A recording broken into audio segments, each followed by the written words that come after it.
Outro olhar. A apresentação Kleber Benvenu. Olá, bom dia família Bandeirantes, bom dia para você que nos escuta na intimidade do rádio ou também que nos acompanha aqui pela internet.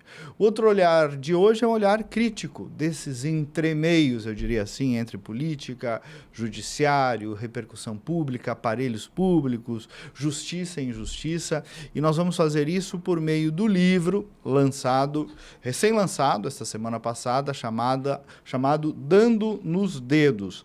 Algumas ações merecem uma lição. Do nosso convidado, o Dr. João Darzoni, que é advogado, escritor, também faz análise política. São 35 artigos, 35 cases que ele selecionou, que vão da pandemia às enchentes, passando por bastidores políticos, erros administrativos, histórias, enfim, que ele selecionou como marcantes de algumas lições, que dizem muito sobre nossa cultura política e o que podemos aprender com esses erros e acertos para o futuro. Bom dia, doutor Darzoni. Bom dia. Bem-vindo, prazer te ter aqui. E o privilégio é meu. Nós estávamos falando antes de entrar para o ar que o ímpeto de escrever um livro surgiu lá durante a pandemia, quando você estava em casa e com tempo para... O que acontece, né? A gente vivia no período pré-pandemia, eu sou advogado, né? E a gente vivia a era do processo papel. Uhum. Né? Então, quando a pandemia entrou com força ali em fevereiro, março, não sei se tu sabe, né? Mas entrou com mais intensidade o Covid nos fóruns, né? Então, as interrupções iniciais foram no Poder Judiciário. Foram imediatas. Né? Entendeu? O alto poder contaminante dos processos ali paralisou de forma, né, inicial, primeiro o Poder Judiciário. Né? E eu, acostumado a correr para cima e para baixo, né, audiência, compromissos profissionais, de repente me vi em casa, 25 anos trabalhando na estrada, na rua, fórum, né, Tribunal de Justiça, Fórum Central. Uma cidade, outra. Né, e me fiquei em casa, sem poder fazer prazo, né, então... E aí que surgiu, né, que a gente começou a perceber o entorno, né, porque as medidas sanitárias, elas colocavam restrições muito grandes, assim, de locomoção logo no início, né, e aí... Diferente das outras crises que a gente teve no passado, as determinações não vinham de cima, elas vinham do lado de casa, da prefeitura, avalizadas pela Câmara Municipal, né, pelos conselhos municipais, de né? saúde. E quando a gente parava para analisar quem decidiu determinadas coisas, a gente percebia que era, às vezes era o teu vizinho. Né? Era um amigo, né? Aquelas pessoas que tu convive no cotidiano. E vinha com uma espécie de imposição científica. Exato. Né? De autoridade científica. Exato. Né? Pondé, na época, escreveu um conceito chamado inteligentinho, né? Não sei se tu lembra. Né? Teve um debate, os inteligentes, ele falava muito isso. Então, é uma pessoa que tem um conhecimento superficial se analisar a fonte, né? Então, o post... ele passa a ser uma fonte de informação e um ponto de verdade. Então, isso, de certa forma, contaminou o debate público em todas as cidades do Brasil, creio. Né? Eu falo de São Leopoldo porque eu fiquei preso, entre aspas, confinado em São Leopoldo. Né? Ali a gente tinha a gestão de um prefeito de Ivanazzi, do PT, uma pessoa bastante, digamos assim, polêmica, né, nas suas decisões. E a gente começava a entender assim que o problema vinha do lado de casa, né? Vinha da Câmara, né, que era as decisões, vamos fechar o comércio, vamos fechar tudo, não pode, né, não pode circular na rua, não pode frequentar os parques, né, as crianças não podem visitar os seus avós, aquela coisa toda. Mas quem decidiu isso? Como veio essas decisões? Aí a gente começa a questionar. E aí tu decidiu escrever. Exato. E aí como a gente estava lidando com pessoas que são conhecidas, né, referências da cidade, Aí não podia, às vezes, mandar para aquele lugar. Então eu comecei a emular, né, organizadamente, né, de forma educada. Né? Tu tens um texto, e isso é muito bom, ácido, né? No próprio prefácio, o doutor Ricardo Breyer, né, ex-presidente da OAB, diz assim, ó, ao leitor um aviso honesto, você não sairá ileso dessas páginas, serão incomodados os acomodados, provocados os ideológicos de conveniência e expostos os moralistas de ocasião, porque dando nos dedos é sobretudo um exercício de cidadania radical que exige coragem para chamar as coisas pelo nome, desnaturalizar absurdos e romper com o ciclo de ignorância confortável. Só o prefácio já é bem provocativo do Ricardo. O que acontece, né, Tia? A política e a atuação de governo, ela tem camadas, né? A gente sabe, por exemplo, quem atua nos bastidores da atuação de governo, sabe que tu tem um palco, que é o parlamento, que são os atos políticos, né? Visíveis. E os atos administrativos que são gerenciados de forma técnica. Então, tu vai, por exemplo, numa Secretaria de Saúde, tu tem uma orientação técnico-científica, né, baseada em normas, baseada em estudos, e tu tem a atuação em um planejamento. Assim vale para as obras, assim vale para a gestão fiscal e uma série de conceitos. Na pandemia, essas normas, né, elas de prudência, vamos dizer assim, administrativa, elas foram completamente ignoradas, né? E isso, de certa forma, né, essas direções começaram a ser politizadas demais por conceitos muito abstratos, né? Vou te dar um exemplo assim, por exemplo, logo no início, não sei se tu lembra, né, nós tivemos prefeitos que simplesmente fecharam com barricadas a entrada das cidades, né, inviabilizando o acesso, por exemplo, de até quem não conseguiu chegar na cidade a tempo, porque tu teve uma forma de deslocamento e tal. E essas decisões eram tomadas por pessoas, né, em nome de uma ameaça, em nome de uma circunstância que não estava evidenciada com respaldo científico, vamos dizer assim. Existia uma dúvida evidente da contaminação e dos efeitos, mas as medidas que foram tomadas, que foi paralisação total de movimento praticamente, essas decisões elas eram completamente erráticas. Tu não tinha um padrão, né? Um padrão meio universal. Isso um pouco por causa daquela DPF do Supremo Tribunal Federal, né? Que descentralizou o gerenciamento da Covid, né? Mas sendo um cenário incerto, né? Quer dizer, o senhor está dizendo, não sabíamos o que vinha. Essa decisão, digamos, de prudência sanitária da maioria dos governantes não seria aceitável? Dependendo da situação, não. Porque tu teria que ter uma preparação da população, né? Uhum. Então, por exemplo, a gente teve falta de abastecimento, a gente teve falta de... foram longe demais. Acho que foram longe demais na rapidez. Uhum. Ninguém ignora o fato da gente estar diante de estava naquele momento diante de um fato da natureza desconhecido. Mas tu tem que ter uma preparação mínima, né?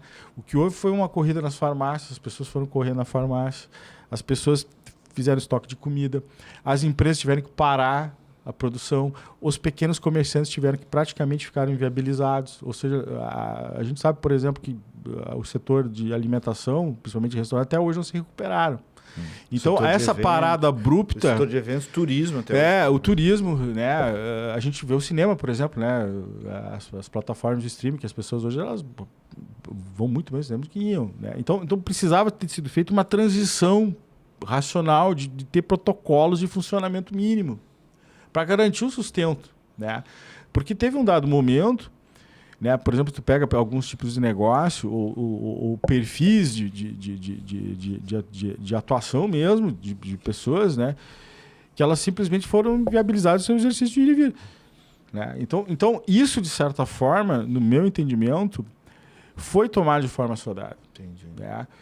E o debate que a gente acreditava ser científico, ele era altamente politizado nos conselhos. Tanto, sem né? Então, por exemplo, tu tinha algumas questões, né? E o pior é isso, né? Quando se faz política com argumento de ciência.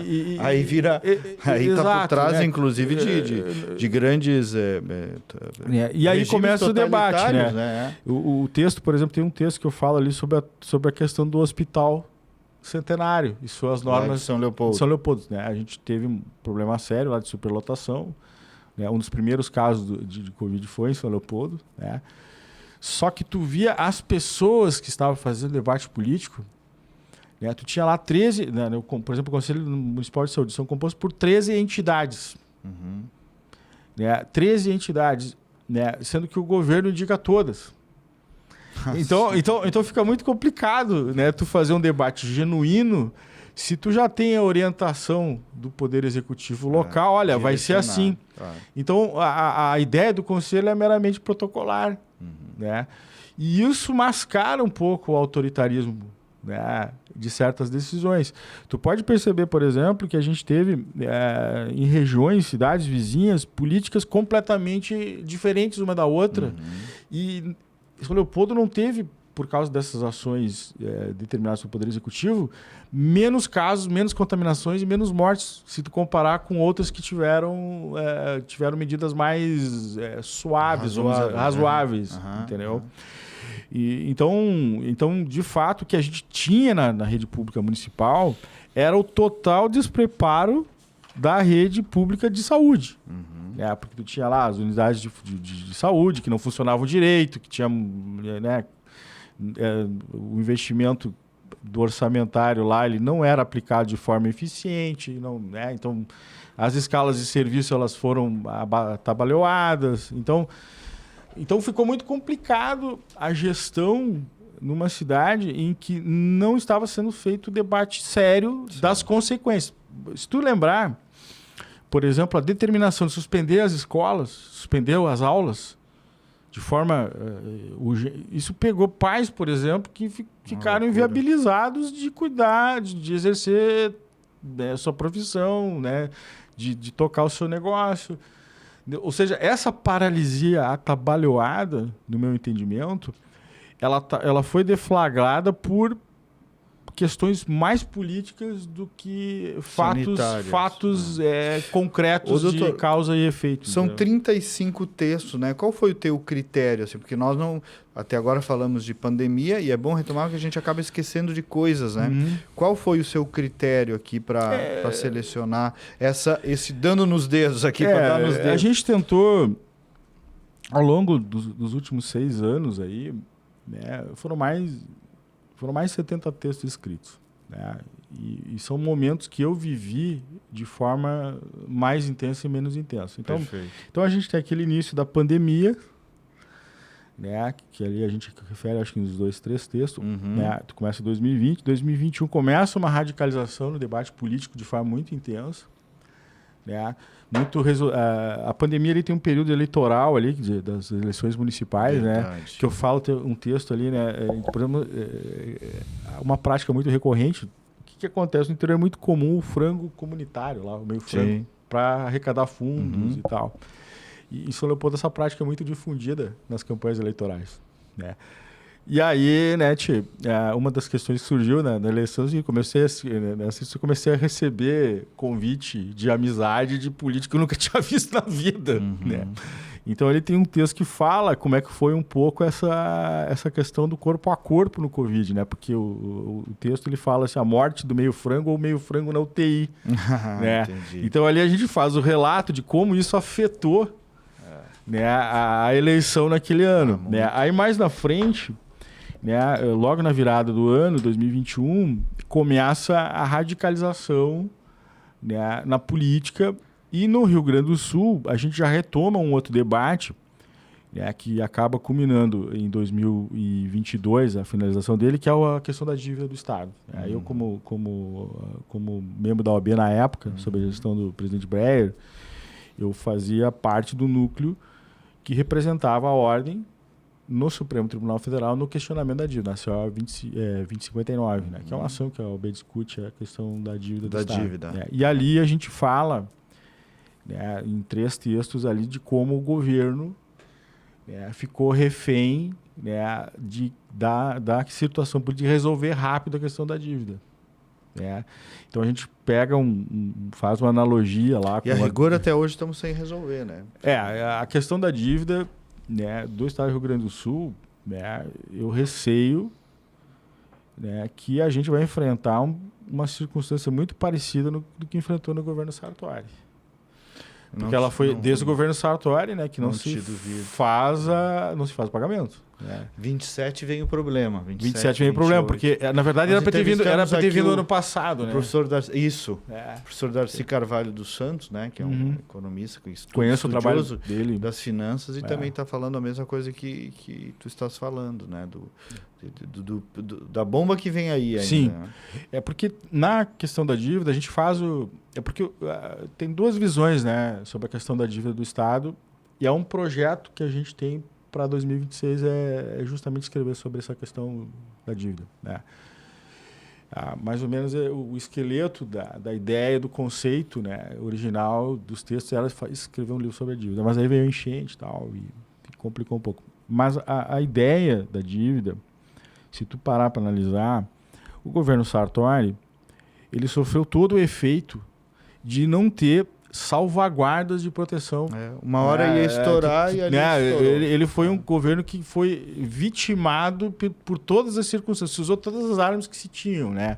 Isso. Negociação, dinheiro da CE, a Dilma fez aquele socorro lá com aporte no governo Tarso, que acabou, o Tarso aumentou, depois judiciais. Depois judiciais, que então, o Tarso usou quase o governo tudo, Sartori sentiu todo o efeito de uma negação, de uma discussão, né, e uma negação do próprio governo do Estado, né, durante anos, né, de fazer a discussão.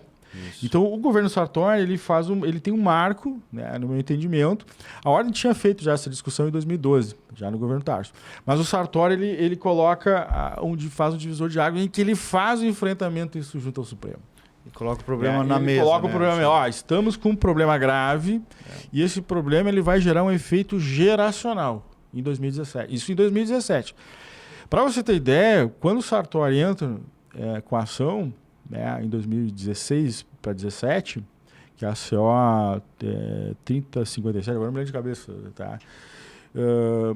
Ocorre o seguinte, o valor da dívida naquele momento era 48 bilhões. 48 bilhões. Imagina. Eles conseguiu, com a liminar, junto ao ministro Marco Aurélio, a suspensão do pagamento. Que foi um feito extraordinário de política do governador Sartori. Vamos dar mérito pro gringo, né? Desde então, né, não se paga mais, por força dessa liminar. Aí veio o regime de recuperação fiscal. Não paga, mas joga lá pro bolo. Aí veio o regime de recuperação fiscal. Nesse momento que começa o debate na era do governo... Isso eu falo no livro, né? Começa o debate no governo Eduardo Leite. O que a gente já tinha naquele momento? Em 2019, na CO 2059, foi feita uma perícia judicial que apontou o excesso de juros no cômputo do saldo da dívida. Lá o perito judicial, nessa CO, aponta tem 48% de valor que não podia estar nesse saldo. Então, isso em 2019. Quando vem o debate para fazer o acerto com a dívida com a União, o governador ele simplesmente ignora esse evento. E, né, como a Assembleia precisa autorizar ele para refazer o parcelamento, ele manda suspender todas as discussões judiciais sobre o tema. Então, aquelas medidas judiciais que o governador Sartori fez, elas são suspensas, extintas, e fica só a ação da OAB. E a gente, né, ali naquele momento, resolveu fazer o debate. Olha, a gente tem um saldo inadequado, representa 48%. Então, o saldo que na época era tipo 48, cairia para 28, 29 bilhões. Né? E esse governador ignorou o debate, não quis fazer o debate. Passou por cima, vamos parcelar. Como é que está hoje, doutor, só para dar um salto? Hoje essa ação da OAB. A ação da OAB hoje ela está trancada porque a gente está naquela fase em que existe uma discussão interna dentro do processo que é o seguinte: se os títulos que foram emitidos, né, para fazer o empréstimo para o Estado, eles tinham um valor de remuneração em 98. Tá? O Fernando Henrique emitiu títulos, ele captou recursos para emprestar para os estados. Tá? O que acontece? Os títulos, originalmente, eles tinham um custo maior do que o valor indexado no contrato, que era IGPM mais 6. Uhum. O que aconteceu no decorrer do ano depois que o governo estadual assinou o contrato? O IGPM, por exemplo, o NPC, esses índices inflacionários, eles têm distorções sazonais. Uhum. Então, por exemplo, se tem uma enchente que nem aconteceu, o preço do arroz sobe e influencia no índice. Entendeu? Então, os critérios de inflação no Brasil, eles são fatores aleatórios. Perfeito. E eles acabam mudando a dinâmica do saldo. Então, tudo que tu vai pagando, né, se tu aplicar os juros nominais, percentuais são 6%, mais o critério de correção, eles acabam sendo maiores do que o valor da parcela. Porque a parcela super aumenta, né? Porque a parcela, o que ela incide? Ela incide sobre um percentual da receita corrente líquida. Então, esse percentual de inflação mais juros nominais, ele é superior ao valor que tu paga. Então, tu tem um saldo devedor sempre.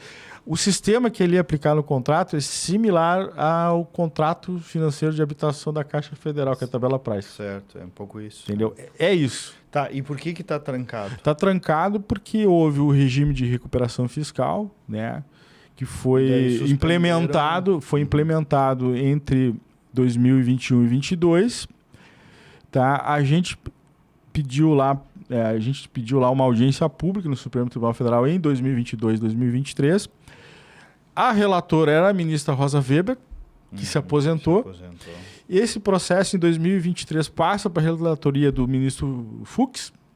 Só que aí, o que aconteceu? Aí tu tem todo esse turbilhão de coisas que a corte está passando, né, no momento. Né? Não sei se você sabe, mas o Supremo ele passou a ter um papel um pouquinho diferente do que a gente está habituado. Acho que nós sabemos. Do que a gente está habituado. E esse processo ele simplesmente parou no nosso pedido de audiência pública, né, que foi feito um requerimento, na época pelo presidente Berg, reiterado depois pelo presidente Leonardo Lamarck, que está parado nisso. Aí aconteceu o evento enchente, né, a ordem entrou com um pedido, né, de audiência, né, e esse pedido de audiência aconteceu, né? Essa audiência aconteceu, em que foram anunciados alguns investimentos, né? Alguns aportes de recursos pelo governo federal, e se discutiu ali naquele momento a prorrogação da dívida. Naquele momento se discutiu o PL da suspensão do pagamento, né? Que foi suspenso por 36 meses, porque a parcela era para ser começada a pagar em junho de 2024. Isso. Tá. E agora ela vai ser paga, né? Teve uma prorrogação de... O período do governo Leite ganhou um gás aí. Ganhou um gás. O governador de 2027... Vai ter um problema. Vai ter um baita no problema. Gigantesco. Né? Ô, doutor, nós temos mais 5 minutinhos, eu queria só explorar pelo menos mais um ou dois. Falamos, e bom que a gente aprofunde mesmo, né? Falamos de pandemia, falamos da dívida do Estado. Interessante esse seu conhecimento. Hoje talvez a maior arma seja a ação da OAB, né? Sim. Que sobrou de tudo. Eu sustento a tese, né, de que a gente deveria entrar com uma nova ação no Supremo, porque dentro do processo da OAB...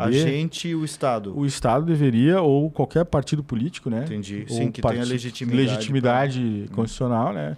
Qualquer um legitimado ativo, vamos dizer assim, né? Entrar com uma ação de descumprimento de preceito fundamental. Por quê?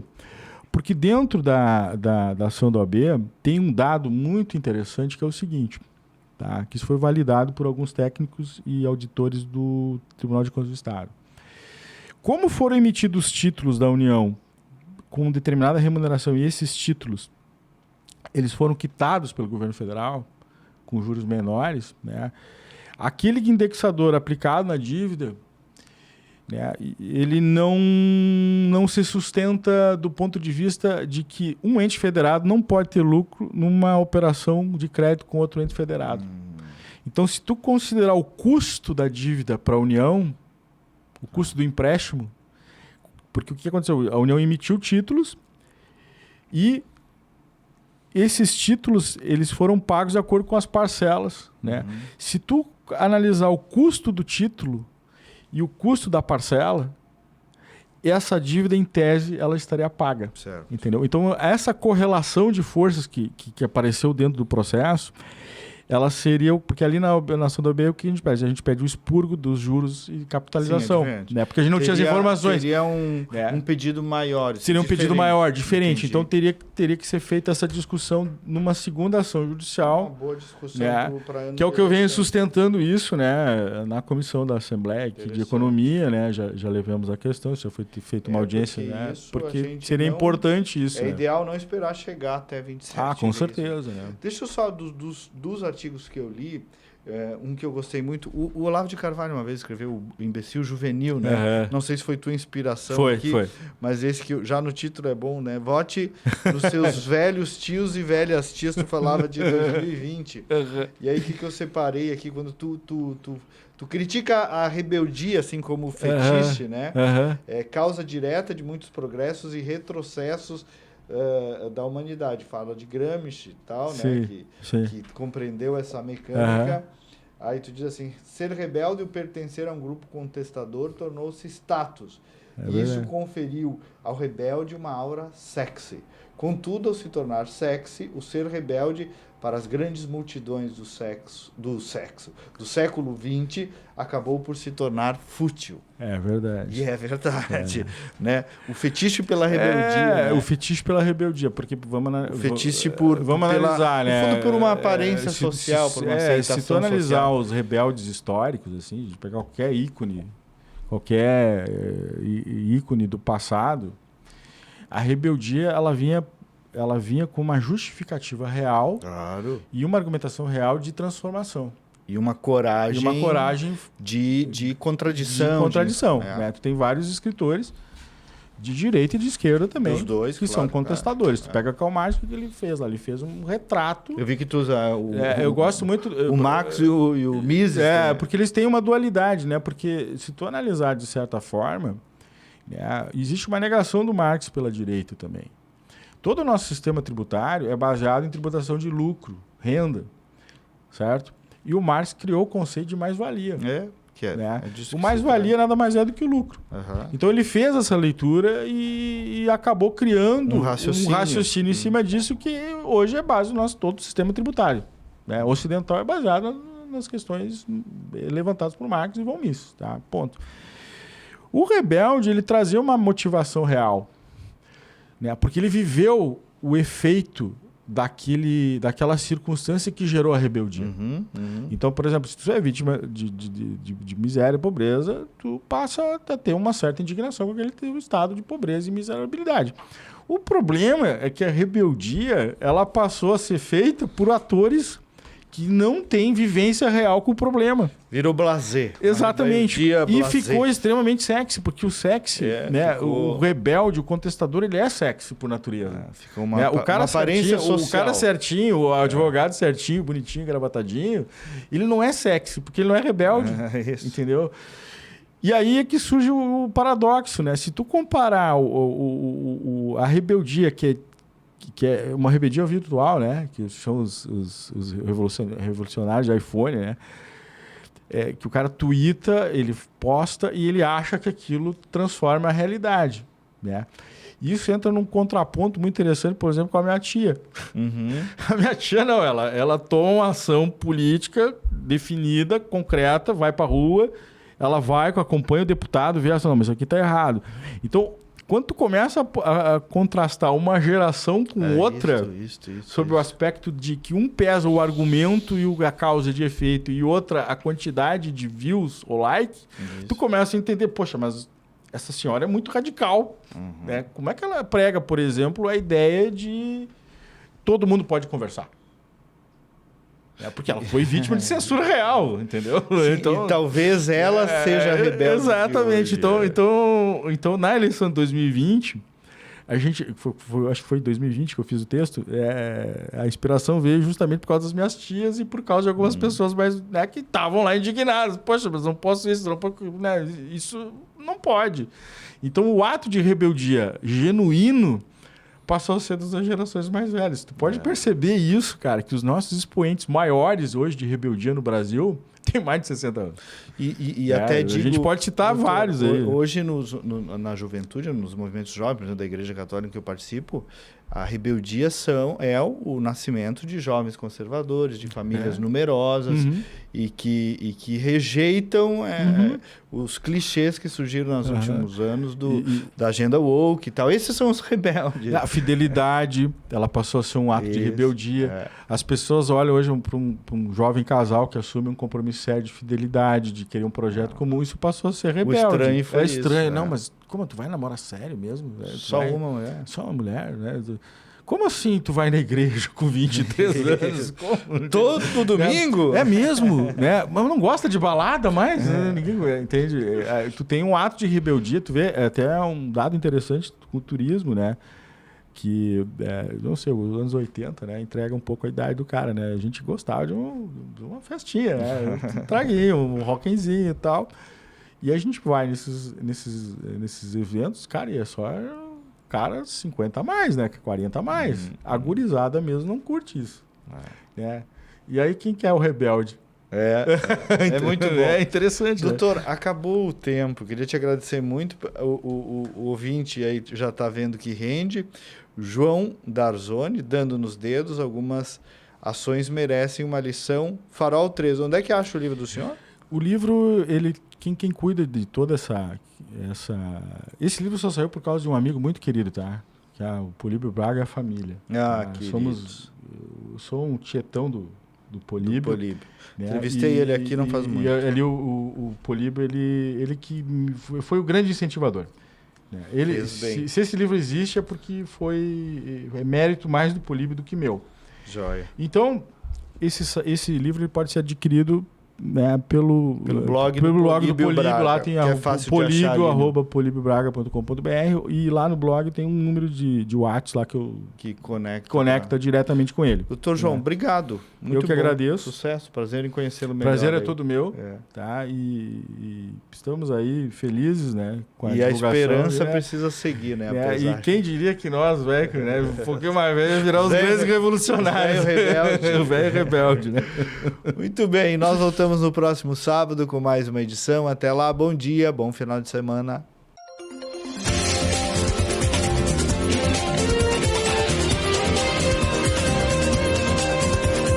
Outro olhar.